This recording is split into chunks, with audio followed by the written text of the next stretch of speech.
Whether it's a lager or an ale, whether it's a stout, light, dark, or pale.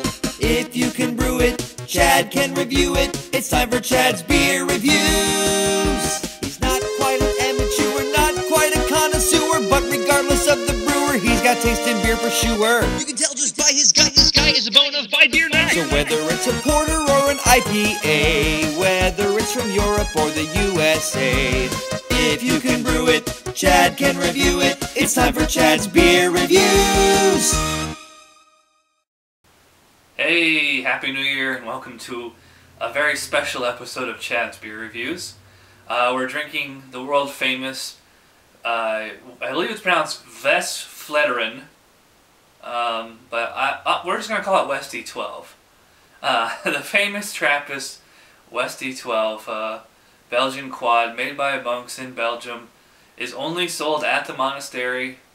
They do not sell it commercially.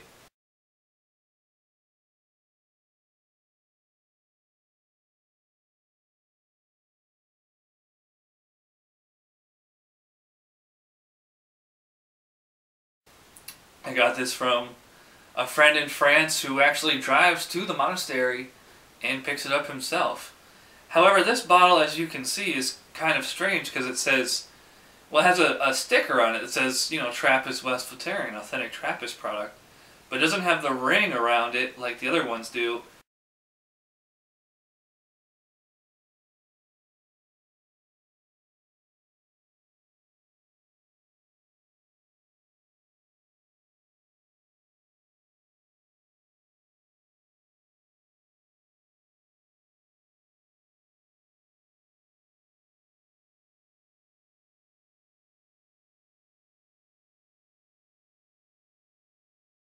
Although the cap, I mean, looks totally authentic to me, and it has the date. As you can see, it says 06/10/13. Now, that's exactly 3 years from the bottling date, which means that this was bottled on the 6th day of the 10th month, which would be October. Remember, it's European. They do day, month, year instead of month, day, year like we do. Yeah, so this is a very fresh bottle. Me, Kevin, and Henry did review this back in September. We were drinking almost a 2-year-old vintage at the time. Now I have a fresh bottle, so we're going to see how it compares. This is something I've been wanting to do for a while. This will actually be my 3rd time drinking this beer.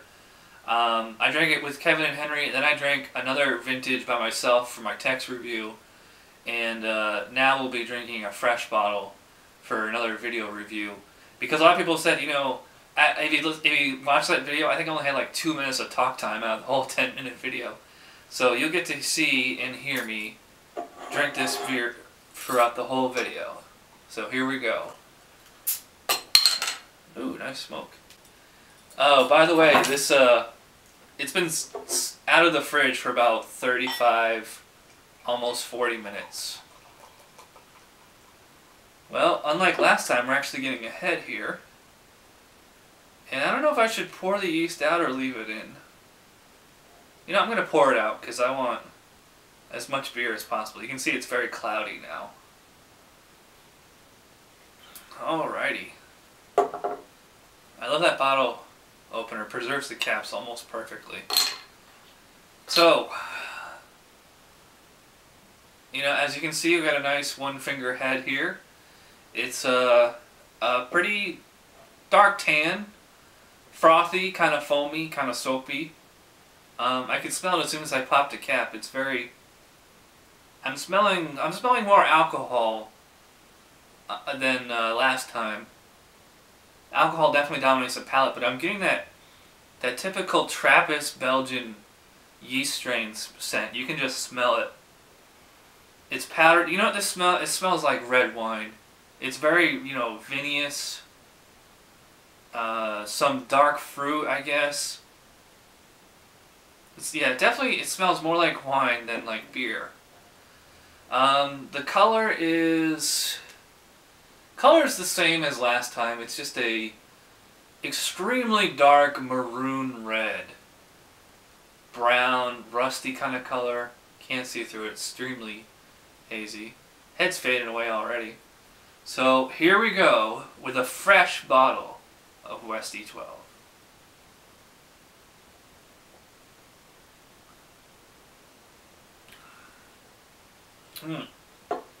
Definitely more alcohol, first of all, but the palate itself seems to have a lot more energy. The last time, you know, it was rounded out really nicely, had a nice kind of gentle, you know, warmth to it. This has more energy.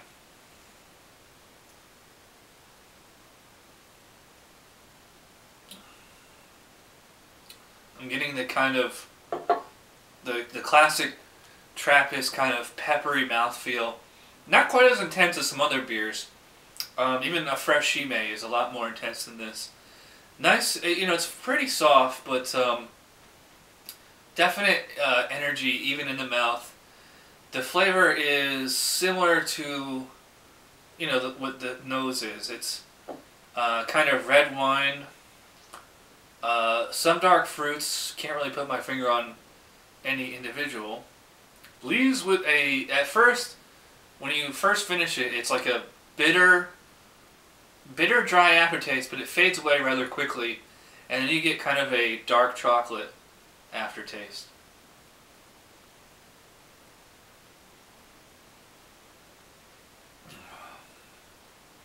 Goes down very smooth. As you can see, I'm taking big swigs this time instead of little sips. I could drink this rather quickly. I wouldn't call it refreshing, but it's definitely very tasty. As is usual, we will take a break and come back with my final thoughts on the fresh Westvleteren 12.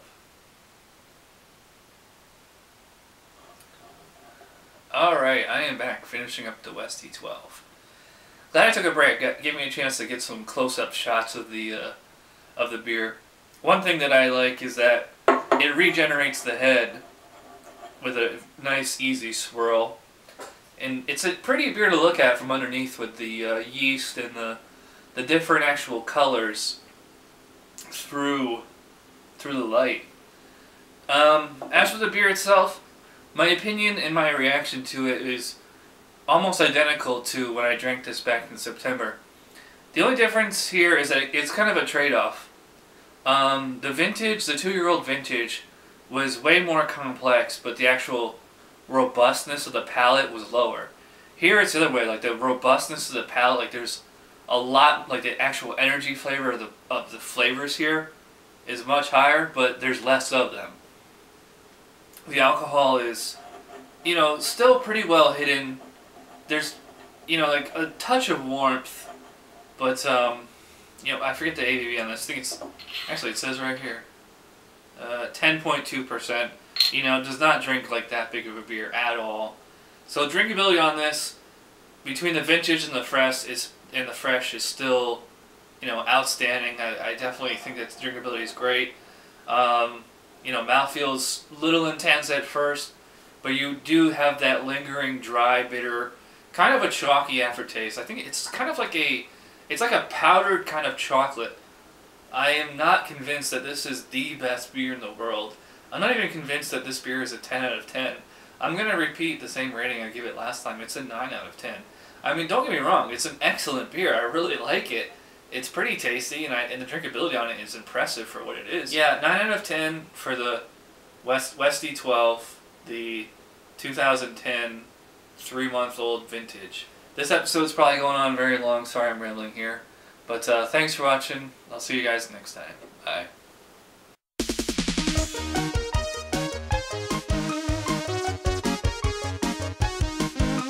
Somebody brewed it, 𝗕𝗘 just reviewed it. Thanks for watching 𝗕𝗘's Beer Review. Trust me, the next episode will be a lot better.